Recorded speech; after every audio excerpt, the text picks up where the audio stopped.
Almost 1 year ago to the day, Hollerhorn Distilling in Naples was almost completely destroyed by a fire. Only the production room was left intact. But last week, they opened a small tasting area, fittingly called the Remedy Room. It's the first time any part of the completely new building was open to the public. And our Dan Gross made the trip to Naples for us today and tells us how the business is rising from the ashes.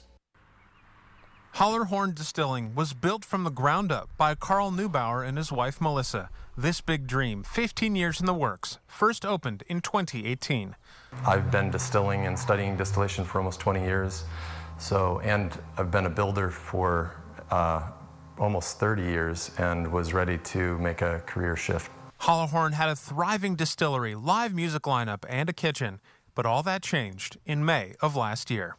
Driving down the hill, I could see the glow of the fire, and by the time the sun came up, it was pretty obvious that the majority of the building was lost. I mean, it's pretty devastating when we literally built the whole building ourselves. The production space and dozens of barrels were saved. Neubauer says he had overbuilt a firewall around it that staved off the flames for 6 hours.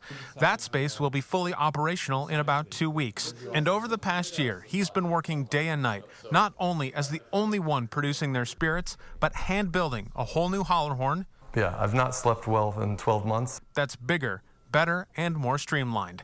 And last week, they opened their speakeasy space called the Ready Room, where they can celebrate their rise from the ashes. Some of the barrels in our outdoor warehouse that actually did get charred, so we're starting this Phoenix series, so truly they were in the fire.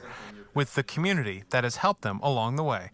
Our cell phones and DMs were blowing up, and community is saying whatever you need. The financial support was huge, but more importantly, it was the morale. And we wanted this to be a community space, and that's ultimately what it was, and I think that's ultimately why we are doing this again. Reporting in Naples, Dan Gross, News 8. All right, Dan, thank you. I go by that all the time when I go to Naples. It is impressive what they've done. The Remedy Room is open Friday through Sunday, and on June 11th, they're hosting a progress picnic, which will feature live music from the group Him for Her.